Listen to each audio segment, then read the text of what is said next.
Audio Jungle। UP के हिंदू मोहल्ले में मुसलमान की एंट्री बैन। मुरादाबाद में सामने आया चौंकाने वाला मामला। आप दोस्त बदल सकते हैं लेकिन पड़ोसी नहीं, ये कहावत मुरादाबाद के टीडीआई सिटी कॉलोनी में सच होती दिख रही है। ये कॉलोनी मुरादाबाद की एक प्रतिष्ठित और पॉश जगह है। यहाँ का माहौल तब गर्मा गया जब एक हिंदू डॉक्टर ने अपना मकान एक मुस्लिम डॉक्टर को बेच दिया। टीडीआई सिटी कॉलोनी में लगभग 450 हिंदू परिवार रहते हैं, जिनकी संख्या करीब 1800 है। ये परिवार एक साथ रहते हुए सांस्कृतिक और धार्मिक एकता बनाए रखते थे। लेकिन हाल ही में डॉक्टर अशोक बजाज ने अपना मकान डॉक्टर इमरान नाम के एक मुस्लिम व्यक्ति को बेच दिया। इसके बाद कॉलोनी के हिंदू परिवारों ने विरोध करना शुरू कर दिया। कॉलोनी के लोगों का दावा है कि डॉक्टर बजाज का मकान उनके हिंदू पड़ोसी खरीदना चाहते थे। हालांकि डॉक्टर बजाज ने ज्यादा पैसे के लालच में यह मकान एक मुस्लिम व्यक्ति को बेच दिया। कॉलोनी के निवासी इसे अपने सांस्कृतिक और सामाजिक परिवेश के खिलाफ मान रहे हैं। उन्होंने मकान की रजिस्ट्री रद्द करने की मांग को लेकर प्रदर्शन किया।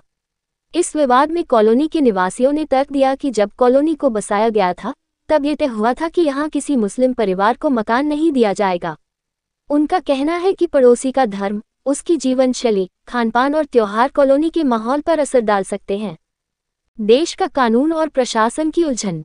विवाद को देखते हुए प्रशासन के लिए यह मामला पेचीदा बन गया है।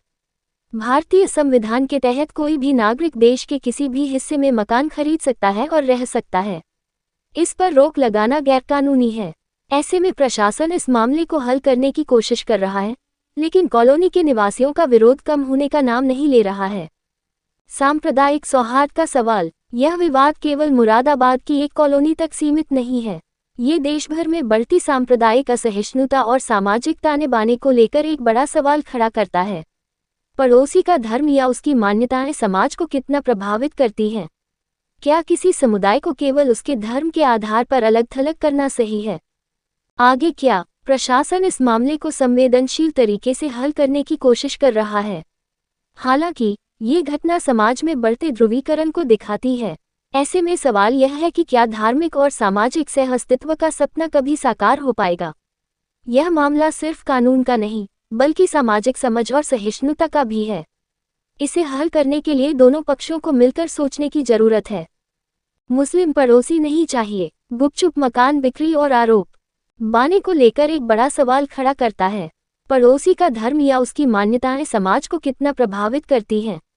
क्या किसी समुदाय को केवल उसके धर्म के आधार पर अलग-थलग करना सही है? आगे क्या? प्रशासन इस मामले को संवेदनशील तरीके से हल करने की कोशिश कर रहा है। हालांकि ये घटना समाज में बढ़ते ध्रुवीकरण को दिखाती है। ऐसे में सवाल यह है कि क्या धार्मिक और सामाजिक सह-अस्तित्व का सपना कभी साकार हो पाएगा? यह मामला सिर्फ कानून का नहीं, बल्कि सामाजिक समझ और सहिष्णुता का भी है। इसे हल करने के लिए दोनों पक्षों को मिलकर सोचने की जरूरत है।